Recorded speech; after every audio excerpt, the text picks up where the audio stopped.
it feels to rise from the ashes. I had to free myself again. This is how it feels to rise from the ashes. I had to be myself again. Yeah, cause I was out here lost, out here losing, cuts and bruises. I was into it all. I was out here lost, out here losing, cuts and bruises. I was into it all. Yeah, what's up? It's your boy King Leo, and this is a Voice of a Generation podcast, man. It is an honor and a blessing to be back doing what I love, and that is motivating, encouraging, and uplifting the listeners. I thank God that even though, I've been away for a minute, that I found myself back into this place, and I'm just grateful for the inspiration to be back and doing what I am doing right now. So all glory goes to God. But today I want to talk on the topic of enough of me.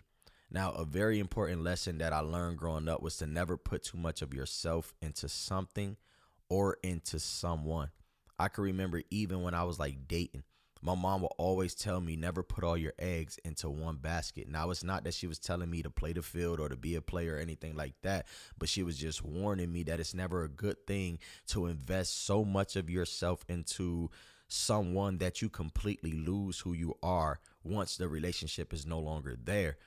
Now, it wasn't until I got older that I fully understood what she meant, by this. And for me, my biggest thing wasn't that I always put myself so much into a relationship, or I put so much of myself into a relationship. It was that I put a lot of trust and faith in people, and especially family, and it never really boded well for me. You know what I mean? Because the Bible, first of all, it tells us to never put too much. It tells us to not at all to put trust in the flesh, because man is capable of letting you down, be it man, woman, boy, girl, even yourself. And this is why it encourages us to put our trust in Christ Jesus. But I was in this place to where I was putting trust and faith into people, and so I can even recall like banking so much into my jobs that I had, that even when things would happen on the job, or if I was like personally affected by something on the job, I would completely lose myself because my identity was so wrapped up in people, places, and things. So the overall goal of this message that I really want us to get as I go through this is for us to learn how not to lose ourselves by giving so much of ourselves to things or to people that had nothing to do with the makeup of our identity in the first place. So this brings me to my first question. And my first question is, how do you know if you're in too deep? A lot of times, we tell ourselves things like, I can't live without this, that, or them. Now, the thing that we have done at this point is we have completely given away our power and our identity by saying something like this, because first of all, it lets us know that we're not living for self, but that we're living for everything and everyone else. So when you make a statement like, I can't live without this, or I can't live without her or him or them or they, then you completely you lost yourself, and you've given up everything that is your makeup. You've given up your power. You've given up, as I stated, your identity. We give up our voice, our value, and our worth. We're no longer in control, but instead we're being controlled by what we have allowed ourselves to believe that we can't live or be without. The truth is this, and I always say this, that if you just allow yourself to keep living beyond this situation or this circumstance, you'll see that you can do exactly what you deemed as impossible. And I found out a lot of times we say things like this to try to manipulate either ourselves, to believing that the situation is worth staying in and fighting for, or we try to manipulate other people into staying into a situation or staying in a situation that we know that they want to escape. So we'll use sayings like, I can't live without you, or my life is nothing without you. But like I said, if you just keep living beyond this experience, this temporary pain or hurt or whatever you identify it as, you will see that when you thought you couldn't do it, it was very possible, and you are doing it. Why? Because you are allowing yourself to continue to live. Another way of knowing if you are in too deep is that we begin to live our lives according to the voice and the opinions of others. And I know this far too well. Our emotions are moved in a negative way by what we have or what we don't have. We become dependent upon someone else to make us feel important or as if we matter. We let material things dictate our happiness or contentment. We let people either talk us out of or even buy us out of our truth and how we feel about them or the current situation that we find ourselves in. But it's important for us to realize that no matter if we have it all or not, or rather we have it all together or not, that we are still valuable and we are still important. We are still worthy of love and happiness, and that we are not a lost cause.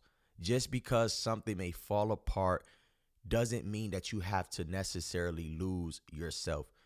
Keep going, keep living, and something greater will find its way to you if you allow yourself to be open enough to receive it, rather than allowing yourself to fall apart and to lose all that you are in what was never meant to be for you in the first place.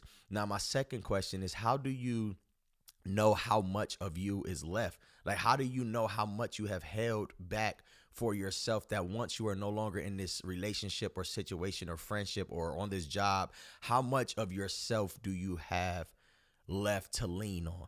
Now, one of the first things we should do in a situation like this is always take a step back and evaluate ourselves. And this goes as far as asking ourselves, basically, like, am I in control of my decisions, my actions, my feelings, my wants, my needs, and my desires? Am I in control of these things? Or are these things being controlled, as I stated earlier, by something or someone else? If your answer isn't completely 100% yes, then it's possible that you're too invested and you're not living for you, but you're living for it or them. A lot of times we find ourselves doing things not out of sincerity, not because we genuinely want to do them, and not because it's something we really want to do, but we do it out of fear of losing what we have. And this is where I talked about when the manipulation comes in, or where we try to play on people's emotions or feelings and try to make them feel bad about the decision that they have to move on and to move forward. And we make changes or adjustments, but not, ones that benefit us. Sometimes the adjustments or the changes that we're making in our lives is not to necessarily, benefit us.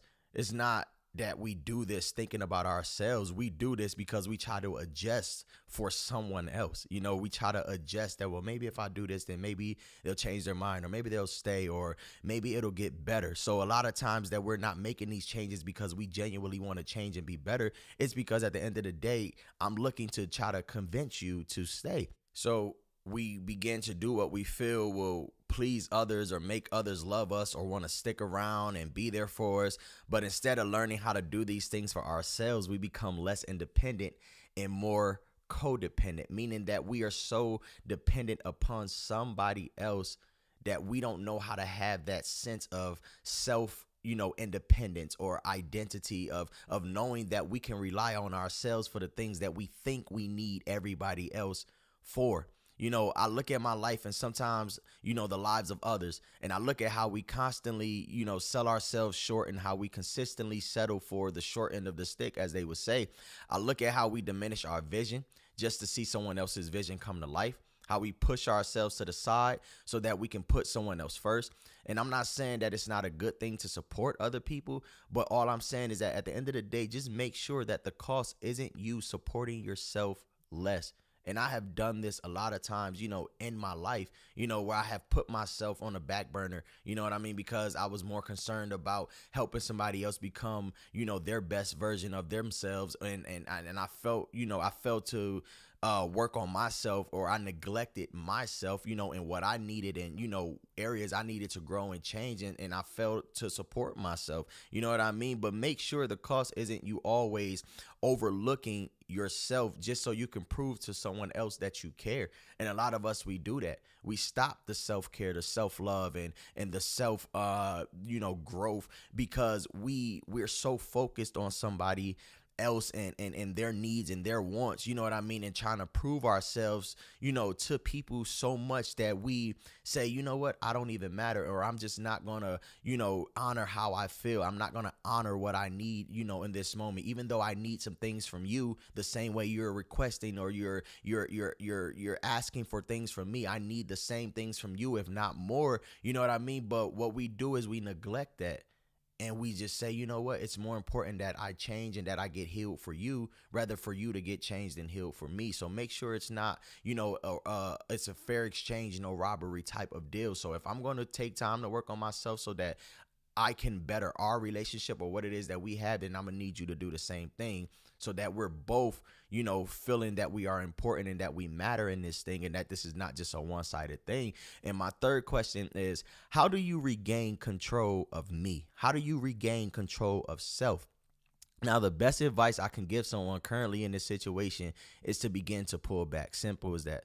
Pull back. Because sometimes in order to see yourself, you have to not be distracted by someone else, or you have to have your vision and your sight so clear that it's not so focused on someone else, that you can begin to see yourself and focus on yourself. And so allow yourself to reconnect with your freedom. Stop making yourself feel guilty about doing things that you know in your heart of hearts you want to do. Let yourself know that it's okay to see you for once, as I just stated. Don't let hate or dislike consume you as you disconnect from whatever it is that has control over you, but forgive and depart in love. And I remember my mom will always tell me, we think that every exit has to be this big commotion and this big old just bang and this go out on a negative note, and it doesn't have to be that way.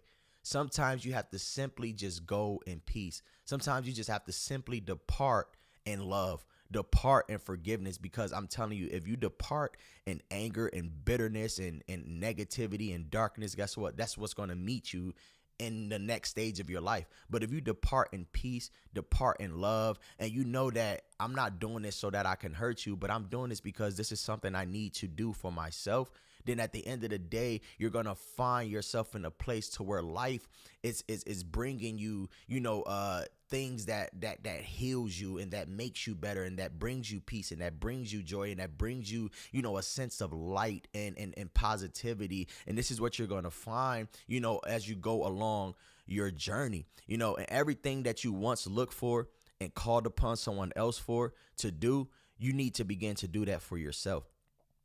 The same way you once lived for everything and everyone else, begin to live for yourself in the exact same way. This means doing what makes you happy, what makes you smile, what makes you feel good, and what brings endless amount of joy to your soul, to your spirit, and to your everyday life. It is time to see you. I know it's never as easy as it may seem, but one thing I know for sure is that it is very, very possible. So as you go forward in the process of regaining you, make a promise to yourself that you will no longer rob yourself of a great experience or experiences or adventures that life has to offer you. Promise yourself that you will honor how you feel, whether it's good or bad, whether it's a happy thought or it's a sad thought. Honor your feelings, honor your emotions. And as you go on and find yourself in new relationships or opportunities, make sure that you hold on to enough of self so that when things don't go as you have planned, because we all have our plan, but God has a greater plan, that you're not completely twisted, tangled, and tied up in someone else, but you have enough of you to fall back on, meaning again, enough self-love, worth, and value to know that you are enough. So I pray, in listening to this, that something was said that will encourage you to keep going and to keep trusting God in all that you do. And again, never put too much of yourself into something or someone that when it's over, you lose yourself. This is a Voice of a Generation podcast. I am your host, King Leo, and I thank y'all for rocking with me. I'm out.